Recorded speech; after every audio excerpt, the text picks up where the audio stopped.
Hi guys, I'm Mitchell. Welcome to the Bossing It podcast.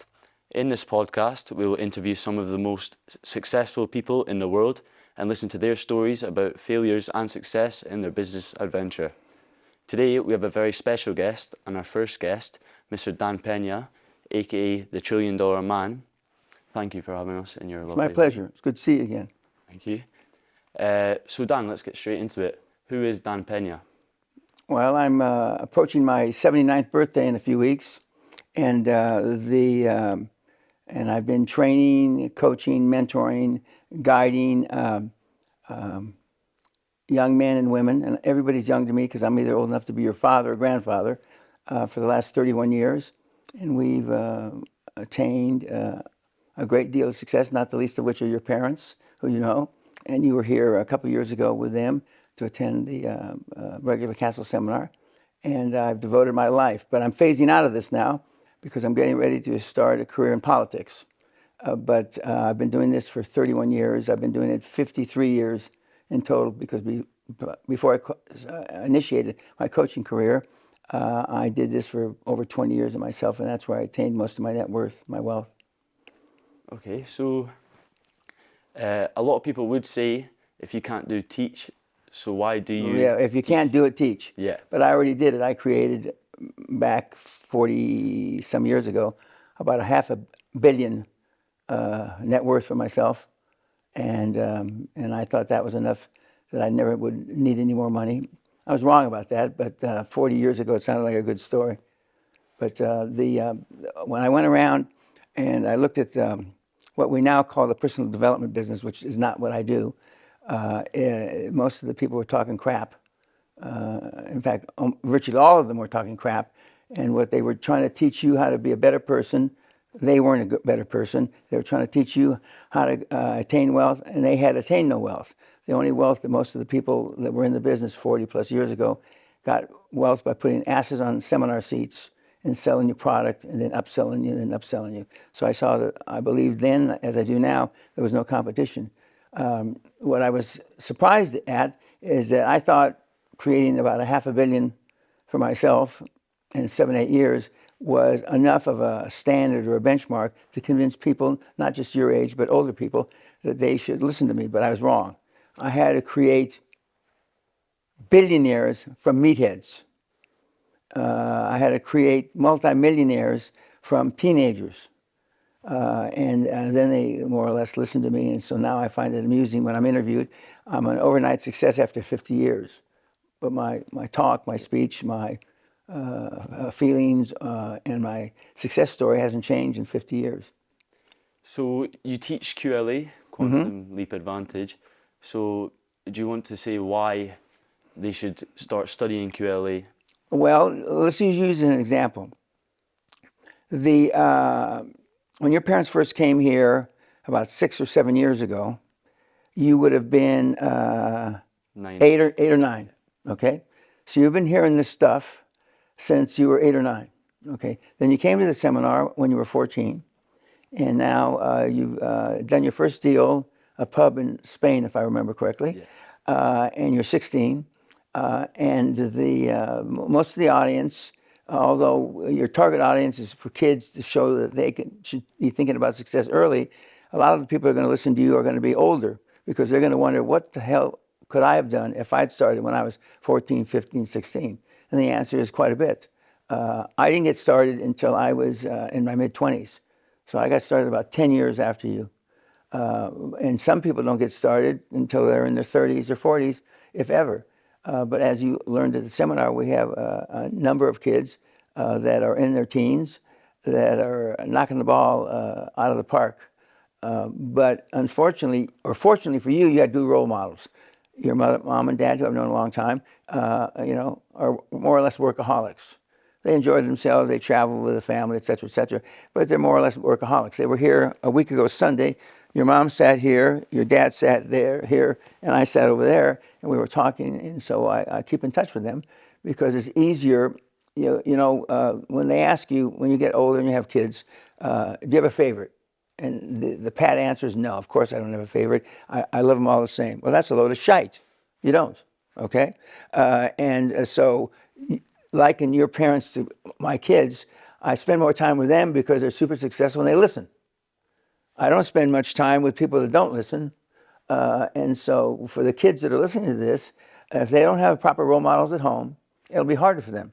So then they've got to find proper role models. And there are proper role models on the net, but most of the role models on the net aren't proper. They give you crap for advice, and they tell you it's easy. It's not easy. There's nothing easy about being successful. It's hard. It's a hard road to follow. But you've seen and lived with success, starting in Dundee, and then Dubai, and now in the United States, down in England. So you know, you've seen the difference in yourself, in your own lifestyle. You've seen the things you can do now with your parents that 8 or 9 years ago you couldn't do.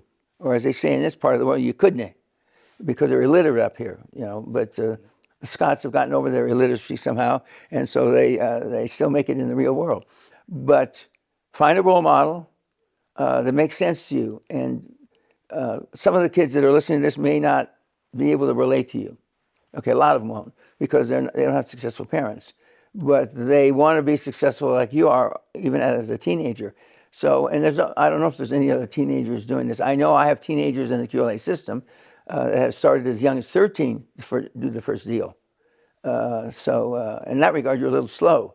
In fact, I had dinner with the parents and the kids, a young girl in Los Angeles a few weeks ago, and she's doing a property roll-up. She's now 17. She's been at it 4 years. But find something that you have passion for, something that you are truly interested in. You went to school, you didn't like it. I went to school, I didn't like it. I couldn't get out of school at 16, okay? Or I would have. Believe me, if I could have got out of school at 10, I would have. But find something you're interested in that you don't have to force yourself. You want to do it. You know, like some kids like football, like you do, are more or less fanatics. That's great. The pubs, I realize, are an extension of that football love. But the kids are going to have to work hard. If they really want to be successful, they're going to have to look a long, long time, and it's not going to happen overnight. Yeah.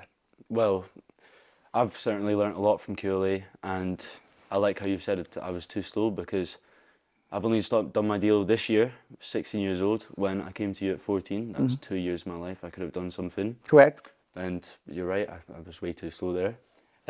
But moving on to that, on to the next part of what we're going to say, failures. I've certainly had a lot of failures in the 2 years. I was trying, didn't work, but now we're here and we're trying to keep going. We're going to keep going.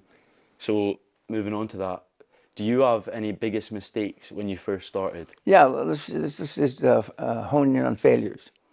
Your parents and I, when we first met, I was your father's chairman, and your mother tried to do a dental roll-up. The dental roll-up didn't work, and the oil and gas roll-up that your father and I attempted didn't work either. So your father has pivoted at least 3 times that I know of, and your mom has pivoted at least 3 times that I know of. So the first thing you try isn't necessarily going to be the one that you hit it for 6. The important thing is that you don't give up. When I was young, I didn't try anything other than being a hellion, as I explained at the beginning of the podcast, getting in a lot of trouble, drinking. Most of my mistakes were alcohol related. Not, in fact, all of my mistakes were alcohol related. But I learned by looking at the people that I surrounded myself with. You're the average of the 5 people you spend most of the time with. In your case, 2 successful parents. And I don't know about I know that your dad's parents both died on the same day. Okay, and I don't know about your mom's parents, but there's 2 or 3 other people. I know you have a younger sister, if I remember correctly, and arguably me.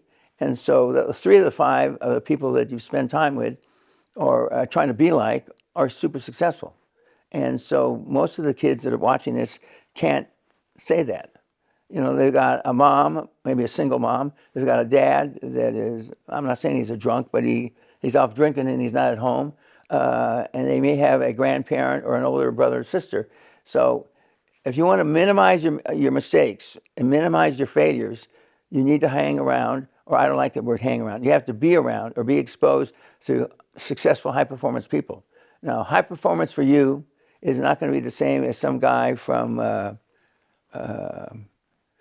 Glasgow, that has got both parents that are working, and that he doesn't have enough food on the table. They have breakfast, speaking of breakfast earlier, programs for the kids, and they have lunch programs because a lot of the kids don't eat but one meal at home. So there's all levels of success. The important thing is to set a high standard for yourself and keep to it no matter what. No matter what happens, no matter what obstacles. You said that between 14 when you attended this seminar here and 16, 2 years later, you tried things that didn't work. Well, although I haven't had a mistake or an error or a failure in a long, long time, we're talking decades, I still remember when I've been fired 3 times, and I realized from big corporations, and not hired by big corporations twice. So 5 times they told me I was like a square peg in a round hole. You will not make it in the corporate world, Danny. That's what they used to call me. And so I realized I had to do something on my own. But it took me 10 years to figure that out, because my generation was raised, you got good grades, as good as you could. You went to work for a big, huge company. You worked there 40 years. You got a pocket watch and a retirement. That's what my generation was told, just like my generation before me, and I'm sure your parents' generation before them.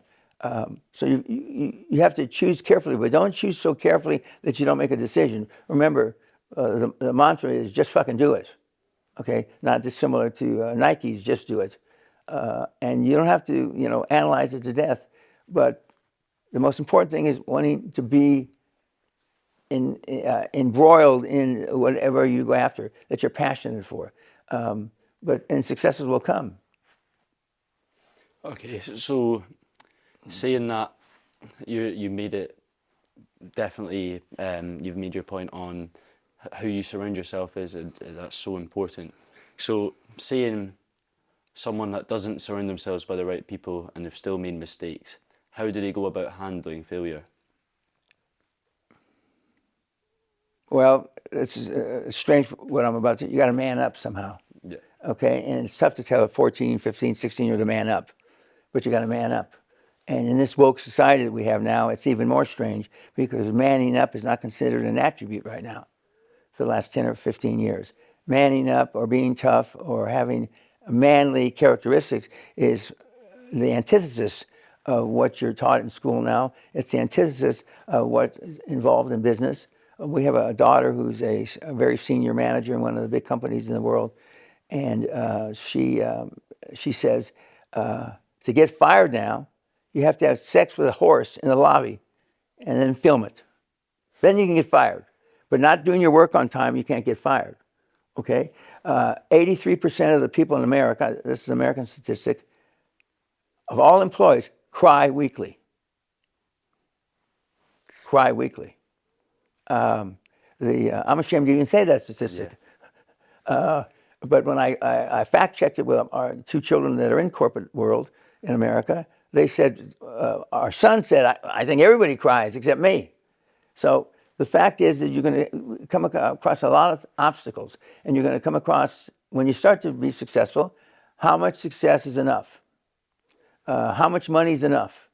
Since I'm in my late 20s, they say, how much money is enough, Danny? Why do you have to work 100 to 120-hour work weeks, year after year, decade after decade? Because I still have goals. And you will set goals that are in relationship to who you hang around with. Now, if the kids have no role models at home, I can't make up for that, okay? A lot of kids go to work at 16 in Britain, okay, because they can. Are they going to work in the right manner? Some are, most aren't, because they don't have the wherewithal that you have and the support that you have with your family. I'm not going to lie to the kids. It's fucking hard to do what you did without family support. Yeah. I'll say it's impossible to do what you do without family support. Yeah, yeah, it is very hard. Yeah, even with family support, because you're still a kid. Mm-hmm. And even though hardly anybody believes me, but when I was in my mid-20s, I looked like I was 15, okay? I grew a mustache first. Then I tried to grow a beard, which didn't fill in. And then finally, now that I'm almost 80, I can grow a little goatee. But when I moved into my first big house, about 60 years ago, 55 years ago. They thought that I was the child of the owner of the house, and they kept coming by. You know how people can bring you food when you move in? They bring you a pot roast or some bullshit. And they said, when do your parents show up? They're not showing up. I'm the owner of this house. And my little wife, who looked about 9, comes there with her pigtails. Do we have guests? And I said, no, honey, it's all right. They're looking for our parents. And so you've got to get over that. But someday you're going to look old. As strange as that might seem. Now, hopefully, you look more like your mother than your dad. But Hopefully, yeah. yeah, Hopefully. hopefully. But someday you're going to look old. And so, but you can get this done looking young. You can get this done as a youth. You know, I wasn't as young as you, but I was considered very, very young. But now the 70 is the new 50. Well, now 16 is maybe the new 30. I'm not sure, but they have to want it. And but the kids that are living at home in a bad environment, it's not their job to change their parents. That's not going to happen, you know. And so my recommendation to everybody, not just young, but middle-aged and old, don't waste time on things you can't change. You know, you're never going to change your parents. On the good side, you're never going to change your parents from being workaholics and wanting to strive and be more successful. The kids that mostly watch this don't have that environment, and so they're going to, you know, have to live through they can get out of the house by hook or by crook, okay, legally, morally, ethically, and then because your parents rarely, mostly moms are more supportive than dads. I don't know if today, but through history, moms will look at their kids and, you know, want something better, even if maybe fathers may be jealous to see a kid. We had, in the 90s, we had kids that were making hundreds of thousands of pounds a year on the internet when it first happened. And the fathers were jealous. They threw their kids out of the house. You know, where are you getting that money? Drugs? Okay. Yeah. So funny you say you looked or 15 when you were 25. I did. Well, I was thinking that as well. So a lot of people my age especially think they won't get taken seriously in the business world, as a lot of people will look down on you as a young person coming up the ranks, especially when you look young. Well, I was thinking there isn't really an excuse, as for example, I've witnessed it myself. The amount of bars I went to try and go and buy, it's just a kid to rub them off. But I'll tell you, as soon as you put in an offer or put in some sort of interest and you keep chasing them, they do take you seriously. As soon as they get an offer from my legal team, instantly they take it seriously. So there is an excuse, but there isn't really an excuse. Now you remember, you're old enough. When I first met your parents, there was a guy named Josh Kim. He was 17 years old. He looked about 8. And he did deals. On his 5th deal, he was 18, just about to turn 19, and the banker in Chicago asked him, a young banker, not the senior bankers, by the way, how old are you, kid? So he went almost 2 years without being asked about his age, even though he looked young. And he said, I'm old enough to be closing my 5th deal and paying your salary, young man. That was his answer. A little too flippant for me, but it was the right answer. And he never got asked about his age again. And I think at that meeting, he didn't dress with a uniform, a suit, tie. He went with a sports coat to the close. And that's why I think he got asked. But they don't have, money talks and bullshit walks.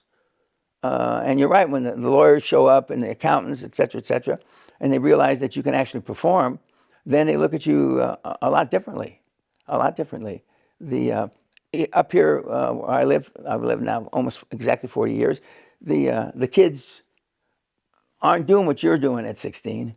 The kids are at some school, at Eton or someplace, or Ampleforth, which is the Catholic equivalent of Eton. Then they're going off to some university, and then they go to the city, and they drink themselves to death. You know, from 25 to 40, they drink themselves to death, and then they take early retirement because they've got cirrhosis of the liver. Those are my neighbors here. okay? Lord Percy and Sir Shitbag and all the guys up here. You're doing the antithesis. You're doing it as the parents from the landed gentry want their kids, but now in the area of woke, not just woke, in the last 30, 40 years, they don't do that because kids, the good news is we have the internet. The bad news is we have the internet. News is almost instantaneous. And so you can look bad shit up on the internet or good shit up on the internet. And as I told you at the seminar when you were here a couple of years ago, the difference between now and when I started this 50 years ago, and then 40 years ago, and 30 years ago, is you can do your research instead of shoe leather, wearing out shoes because you're cold calling and knocking on doors. You can contact people through the internet. And now I don't especially like Zoom calls because you really can't see them eyeball to eyeball. But it even makes it the business model or the QLA model that much easier because you can contact people initially. A lot more people on Zoom and the internet than you ever could, cold calling on the businesses like your mother does when she goes and knocks on doors to find a business that's not listed. And then your dad and your mom make those offers. So the kids have to, first of all, the kids today, you're an exception to the rule, feel entitled. My generation and the generation just after me fucked up the world, according to the kids. There's some truth to that. But so what? The world's been fucked up before. The Romans had their time. The Persians had their time. I mean, it's our time now. And irrespective of global warming, which I don't believe in, irrespective of the various things that are wrong with the world, there's always going to be some reason that you can use for an excuse not to do it. I went to my 60-year high school reunion. Just think about this. 60 years since I graduated from high school. And my class was 350. 40 people showed up. 40, and that means 20 with their wives or husbands, okay? And the people that were expected to be successful out of high school aren't. And the class clown, which I was nominated the class clown, I was voted the most likely not to succeed in my class 60 years ago. But it's not what people say about you. It's how you interpret what they say about you. And so it's hard to believe that they call me young whippersnapper. But, in 5 or 10 years' time, whatever the time frame is, and you've built up a significant net worth, nobody's going to give a shit how old you are. Nobody's going to give a shit you got a baby face. They're only going to give a shit that you've created jobs, which are important, and changing lifestyles and lives, wherever you decide to build your wealth. So speaking back to the childhood, nowadays people are all about internet money, and you mentioned a few of people they made hundreds of thousands off the internet when it first came out. Now everyone's talking tens of millions. Oh, tens of millions. Yeah. So now people are talking about drop shipping, all of that stuff. Mm-hmm. And I remember when I was at the seminar, you kept going on about BitFuck, how you hated Bitcoin. I still do. Yeah. So what is your opinion on the way people aren't really doing QLA anymore? It's more of... Well, no, my people are still doing QLA. Yeah. But I mean, you're not old enough to remember when the internet started, an internet explosion in early 2000. 1999 to 2001, the markets collapsed because they had inflated prices. Bitcoin has followed a similar path. It collapsed now twice, and it's back at $60-some thousand.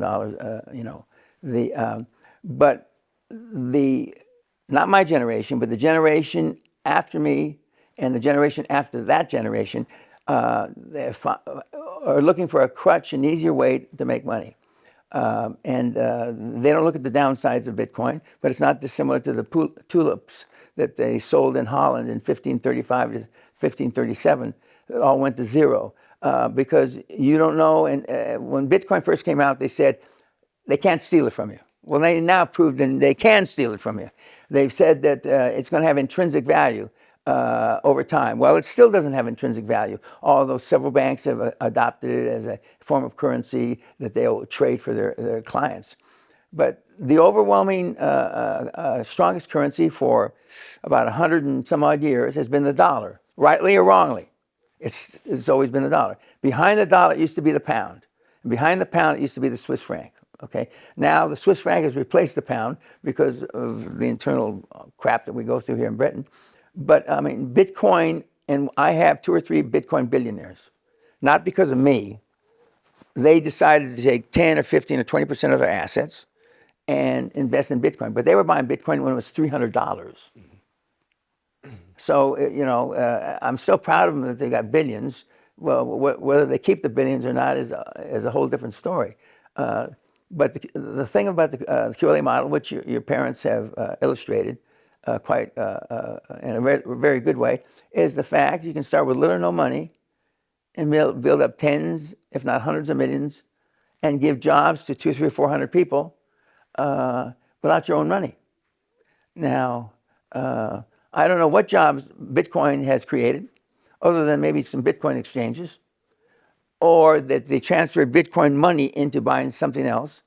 But a lot of Bitcoin people, as opposed to using it a way of measuring risk or leveling out risk, have gone all in, like that commercial you see in gambling commercial when they push all the chips in. Now that's the recipe for disaster. That's a recipe for a fool. Will Bitcoin be here 100 years from now? I don't know. I know that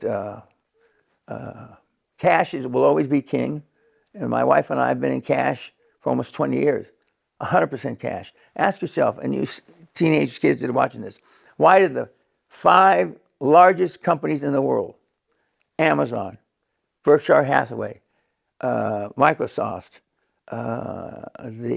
all have hundreds of billions in cash? Why? And not one fucking penny in Bitcoin. Why? Are Bill, Warren, Jeff, me, are we all crazy? I don't think so. So, well, I know I've definitely tried Bitcoin, I've tried day trading, all of that. And my dad told me it's never going to work. It's never going to work. And well, never and always are long times. Yeah. But it's not likely to work long term. And day trading is a recipe for disaster. Yeah, well, he told me that. I didn't listen. No. Lost all my money that I had saved up from... Some things you got to learn the hard way. Yeah. But I was a day trader, and I was a member of the Chicago Board of Options and Chicago Board of Trade. I used to trade commodities. And I used to have a .45 automatic on my desk that was given to me by the president of the Chicago Board of Trade. Acton Silver was his name. He's dead now. And he says, at one point in life, and I had it cocked, in one point in life, Dan, your day trading is going to want you to put a bullet in the back of your throat. He was right. But I didn't, as they say up here. I fought off when I lost all my money. But more importantly, when I lost all my customers' money, all my investors' money, that cured me. Yeah. Losing your money is one thing. Losing a pool of thousands of people's money is something else. Mm. So as again, that will go back to you saying you just got to man up and figure out the way to do it. So then again, that's mostly resilience, and you showed resilience. You're here now. Been here 40 years. Sitting in this, not this couch maybe, but in the same position for 40 years. Yeah. So what does resilience, what role does resilience play in everyday life and business? I won't say 100%. It depends on how, this is kind of like an oxymoron. It depends how resilient you are. For me, it's almost everything I do is resilience. If you remember the seminar, I put a slide up that says KNOW, know when to say NO. And that's more or less how I've managed my life. When I was young like you, I had a lot of yeses. Now, to get a yes out of me takes an active Allah, Jesus Christ, and Moses. Because I know the odds are it's not going to work. Mm-hmm. Steve Jobs put it another way. He said, say no 1,000 times. The first 1,000 people that approach you to do something, he just said no. He didn't live to do the 1,000th no, because he died of cancer. But we don't know when to say no. And since most people would, especially when you're young, most people would rather be liked than effective. Yeah. Okay? And the kids that are watching this, they know they should process the smart ones right away, the slower ones not so fast. if I do some of this, or if I do all of it, my parents are going to be pissed off. And you're right, kids. You want a way to differentiate yourself and separate yourself from your parents? Do 10% of what I said today. You'll be lucky not to be thrown out of your goddamn house. Because your parents won't understand. And if they do understand, your father will be jealous. That's a hell of an environment to live in. So back to the resilience. So you've obviously shown a lot of resilience, because now look where we are. You live in a castle. Well, I've lived here 40 years. Yeah. However, over the time period of your life, you've shown a lot of resilience. Correct. Like, for example, that day trading incident where everyone's invested money through you. Because they believed in me. Yeah, and you lost it all. Well, I've done that 3 times. I didn't learn the first time. I also lost it when oil went from $40 a barrel, and this is before your time, $40 a barrel to $6 a barrel back in the middle 80s. And the good news is that I kept swinging at the plate, and the last time I was up the bat or in the crease, I knocked it for 6, and I bought hundreds of millions of barrels of oil at $6 a barrel, and it went from 6 to 40. So I was a genius. That was short-lived, unfortunately. Because you always think that the new mousetrap they're showing you is better than the mousetrap that you lost with, I should say, not in. And on the internet, there's a new scam. In this country, they call them schemes. Every day, every 5 minutes, is a new internet scam. Yeah. And a lot of the internet scams, they come from North Korea, Belarus, Ukraine, Russia, China, and it's hard to prove who's really behind it, because you can hide your address or who really owns it, but there's still scams. If it sounds too good to be true, it is too good to be true. It just is. And again, getting back to cash, I mean, 17 of the richest 20 people in the world all are sitting on hundreds of billions in cash. And part of the reason is that they know, just like I know, the next financial tsunami is coming. It could be next week, next month, or 5 years from now, but it's coming. And we're going to have opportunities to invest money that cost a pound today or a euro today at pennies on the pound or pennies on the euro. But there's a reason that people sit on cash, because they know that everything isn't going to be hunky-dory. Everything isn't going to be, come up roses. And when you're young, you don't know that. Your parents are older than you, obviously, but they've only seen parts of it the last 15, 20 years. And they realize, and they believe in the system enough, of all the businesses they're buying, it would take something catastrophic, which may come, to wipe them all out at the same time. Okay, we can handle a bankruptcy at a time. I heard that when I was on Wall Street a long time ago. I didn't really understand what it meant at the time, but we can't accept them all at once. I'm not saying that's not going to happen all at once someday. Hopefully, I'll be long dead, and the maggots will be eating my eyeballs out, buried up here in the walled garden. But almost everything in life is cyclical, and so that time. But you kids, I mean, make hay while the sun shines. I mean, right now, we've just gotten over the largest transfer of wealth in the history of humanity. We just are ending it. The largest transformation of wealth in the history of humanity.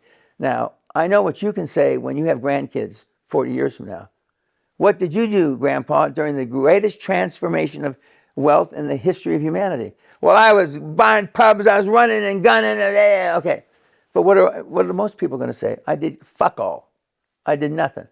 I sat with my thumb up my arse,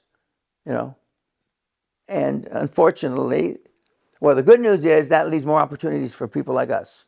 The bad news is, most of the people on the planet are going to suffer. Who does the most praying? the poorest. But that's been since thousands and thousands and thousands of years. So, I'm not here to change that. What I am here to do is, I created $1 trillion. I created, in excess of 1 million millionaires. And you're going to be one of those sooner than later. And to see kids like yourself, is very, it makes me feel good, that I didn't start this to give back. I didn't start this to change the world, but I certainly have. And the fact that I'm a charismatic guy, I'm a great salesman, and a lot of people have taken up the baton and followed me in my footsteps. But it's, when I was your age, I wasn't running from the police, but yeah, I guess I was running from the police. An absolute candor for all the bad shit I used to do. And I did some stuff unbelievable. I told my graduating class 60 years a few weeks ago at the reunion, I got to graduate 3 weeks early. And the small audience said, the principal came to me and gave me my diploma and said, get the fuck off campus. We don't want your kind here. So I graduated 3 weeks early. They threw me out. Now, I'm not suggesting that for the kids, but I'm just telling you the truth. Okay? And because nobody thought I would amount to anything. So, over the years, it seems you have had a few fuck-ups That's an understatement, yeah. In your business journey and in life. Life and business. Well, there is no such thing as work-life balance. Absolutely. There's work-life choices and they have consequences. And I've been a mediocre father and a mediocre grandfather. In that I'm set up as a role model to my kids and my grandkids. My grandkids are too small still. But they're either going to take it or not take it. They certainly, I'm the castle grandfather. But the other grandfather is also successful. Okay, so I mean, they have it. Our grandkids have it on both sides. It's success from both families, both sides of the family, which is unusual. Yeah. Normally, that's not the case. And the best advice my mother ever gave me, God rest her soul, is if you think that you're thinking about getting married someday, she says don't, but go take a look at her mother. And if her mother looks like a Volkswagen bus, that's exactly what she's going to look like, a Volkswagen bus. And that was the best advice vis-a-vis picking a mate or a partner that I ever got was from my mom, okay? And but I didn't pick any Volkswagen buses. I tended towards the Miss America end of the continuum or the Miss World end of the continuum. But I think this is a great thing that you're doing the podcast for the kids, but not just the kids, because other people are going to watch it. I was interviewed for another podcast yesterday, and the guy, 45 years old, nice guy, successful, and and I don't know how many podcasts there are from teenagers. I don't know. You probably know that better than I. But any information the kids can get from a peer, someone their own age, they're more likely to listen to, I think. I don't have any statistics to bear that out. Okay, so going back to so you have said you've had a few major fuck-ups in business and in life. So obviously there's successes to that as well. So can you name the first major success you had? The first major success I had, the first world-changing success I had was when I took, for the first time in history, I took an option. I took an option on a pub for a few $1,000s, and I turned it into 300 million in 99 days. I took it public on the London Stock Exchange, and that was one of the best financial engineer deals of the 80s.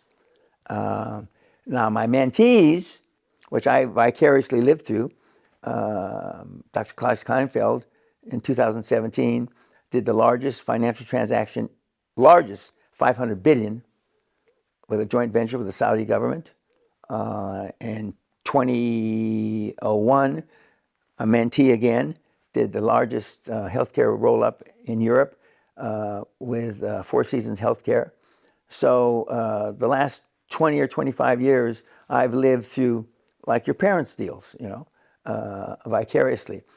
But the last deal that I did, personally, that changed finance in the city and in New York, was being able to take an option public. Now they've since ruled that unlawful. You can't do that anymore, and they closed that window.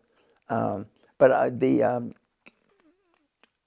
mean, creating $1 trillion with 1 million meatheads probably surpasses that. And 1 million millionaires is probably, and nobody else has ever come remotely close to that. Well, I was actually speaking about that today. How we were trying to think about how that would be done, and we were thinking, well, it must not be possible now.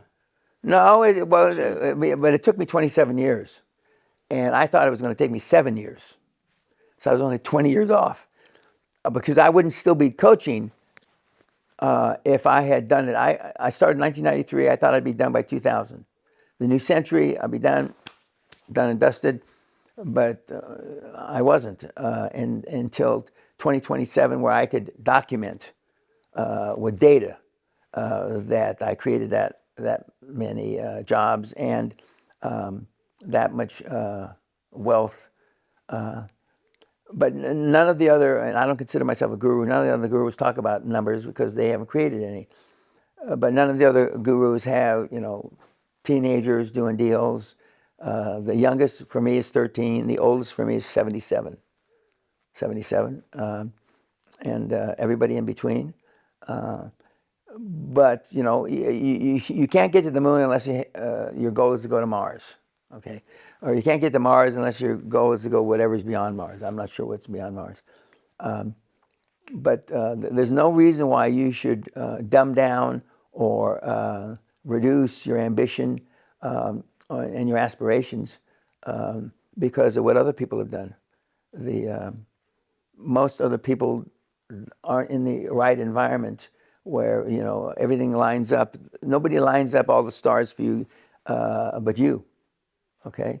Nobody lines up, when Richard Branson left school, actually before he was 16, and I think he was 14, and when he was telling people he was 16 to build his net worth, and nobody thought he could build an airline, nobody thought he could do a bunch of stuff. And as is now, they think that when he got into the space race late, but they all thought he was a wacko. Well, he is a wacko. Well, he's not a wacko, but I mean, he's got crazy ideas for sure, but he's been super successful. And he left school, not dissimilar to yourself, and he was in the newspaper advertising business. His office was, the red phone booths they have down in London? Yeah. That was his office, red phone booth, okay? So you talked about your mentees earlier in that story. So how important are mentors to people? Well, I mean, again, you've got built in, and I don't know which one you're closer to. I have a feeling I know which one you're closer to, your parents, okay? And both great, either one, okay? To the extent that you can lean on both of them, it's even better, okay? Most people have one of those kind of mentors in a lifetime, okay?